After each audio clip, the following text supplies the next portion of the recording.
to start out, give us the overview, the 30,000 foot, what this movie is about, and why people will want to take an hour out of their day tomorrow night or evening tomorrow night and watch it.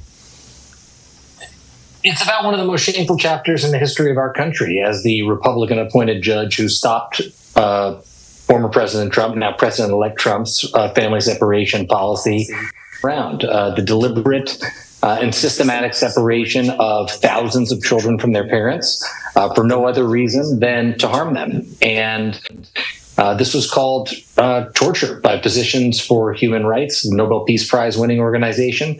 It was called government-sanctioned child abuse by the American Academy of Pediatrics. And I saw it myself, never seen anything like it. I don't think, at least I hope I never will. It'll go down as something I think we all remember that summer. But really what Errol Morris, the Oscar-winning director whose film this is, has done is create a portrait of something that is a look back, but also a look forward at something that we may very well face again soon. Yeah, one of the more amazing parts of the movie was the fellow who essentially narrates it, and I'm sorry, I'm forgetting his name. Yeah, that's Jonathan White from the Office of Refugee Resettlement. Yeah, tell us about him. He's a really extraordinary individual. Jonathan White is a career civil servant who has dedicated his life, like so many of the people that attempted to stop this policy from taking place once it was being considered in the earliest days of the Trump administration. He fought tooth and nail. I can name a dozen people who stood right by his side and did the same thing, but over the objections of many career officials, unfortunately, as we all know, there'll be 5,500 children with a lifetime of trauma. It would have been far worse were it not for Jonathan White and Jalen Suolog, James De La Cruz, many of the people that you will meet in this film. And the way that Errol Morris uniquely can tell a story like this. You know, he did it with Donald Rumsfeld in The Unknown Known. He did it with Robert McNamara in The Fog of War.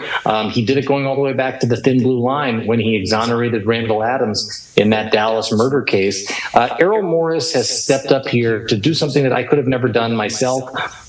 Take this story and put it on the big screen so that it feels so that you can feel the emotional truth of what we all went through at that time. And it's something that, as a world, we all saw, not bipartisan, but universal condemnation of. The Pope spoke out. It was one of the rare policy reversals of the first Trump administration, and that is because of people like the man you asked me about, Jonathan White and his colleagues, who had the best interest of the children at heart, despite the fact there were many people in Washington, D.C. who very clearly did not. I'm wondering if you had a problem getting these civil servants to speak out in public. I mean, are they concerned about retribution from Trump or probably more specifically Stephen Miller once Trump's back in office? It certainly wasn't easy, and Errol, will tell you that he spoke to dozens and dozens of people in the production of this movie. Only a fraction of them appear on camera, but people like Kirsten Nielsen, Tom Homan showed up at the studio outside of Boston and then left without doing an interview. But for those that he did get on camera, including and especially the career civil servants, like Jonathan White, who are still in office, I should say, in their positions today, they did this at great risk to their own personal well-being, I would say, their careers with an incoming Trump administration. But they felt, just like they stood up to the policy, that it was important enough to participate in this project. And man, I am so excited I know you've seen it, I'm so excited for everybody to see it tomorrow night on MSNBC. We're talking with Jacob Soboroff, the political and national correspondent with NBC News, the author of Separated, Inside an American Tragedy, and the executive producer of this extraordinary new film that is going to be playing or airing tomorrow night at 9 p.m. Eastern Time, 6 p.m. Pacific on MSNBC, Separated. Jacob, I have read conflicting reports, and I don't know what the actual truth is here, and I'm guessing that you do, on whether the Trump administration is planning on reinstating their child separation policy or not. I've heard that Stephen Miller is advocating for it, and I've heard that other people are saying no way, it was a mistake. What can we expect?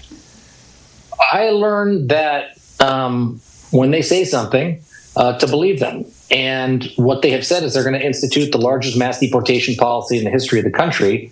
And mass deportation is family separation by another name. Mass deportation is not separating children from their parents at the border, but it's certainly separating parents from their children in the interior of the country, in their schools, in their places of work, and in their homes. And so, maybe they don't go run back the exact same policy proposal, but what they are saying they are going to do, what I saw with my own eyes on the floor of the convention, a mass deportation policy proposal. You saw those signs, mass deportation, now that they were all holding up there at the conventions.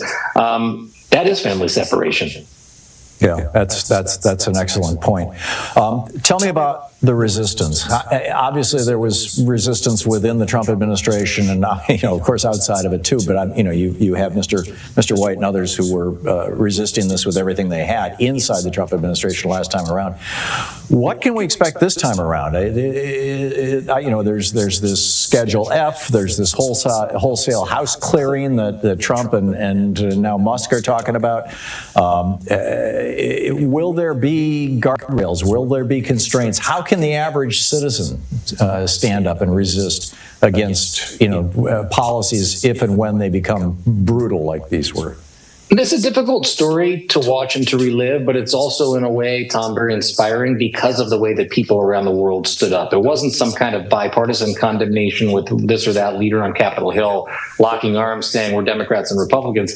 It was a universal condemnation of people around the globe. Hundreds of thousands of people took to the streets and stood up and spoke out. The Pope spoke out, if you remember. It was one of the rare policy reversals, maybe the only policy reversal that we've ever seen from the first Trump administration in this regard. And I think what the film does is it gives people a reminder that that's possible. There's a lot of people who are choosing to tune out, who don't want to pay attention right now, who feel like there's too much going on. But what this film will be an important reminder of, maybe a critical one, is that it was the power of the people that stopped the family separation policy from going into place, not because it was about politics, but because it was about humanity. It was about a moral compass that we all share, that for this brief period in time, we all saw basically X-ray vision to the immigration system, what it does to people, especially children. And I should point out, a system that has been put into place and perpetuated for years by Democratic and Republican administrations, only taken to an extreme by the Trump administration in the last term. Right, and they're talking about doing it again, as you point out, with a different name. Brilliant. Jacob Soboroff, the correspondent for NBC News, author of Separated: Inside an American Tragedy. The movie is playing tomorrow night. It's an hour long, 9 p.m., December 6th. And I'd encourage everybody, Tom, sorry to interrupt you, I'd encourage everybody to tune in a little bit early. My dear friend and colleague Rachel Maddow is going to come on the air with Ayman Moyadeen and his program, which starts in the 7 p.m. Eastern hour, for a special report ahead of the film. And you're not going to want to miss that either. That's great. Thank you so much for that, Jacob. Thanks for the reminder. Check it out tomorrow night. And Jacob, thank you for dropping by today. Thanks again. Good talking with you. I'll be back with your calls in just a moment. It's Anything Goes Friday.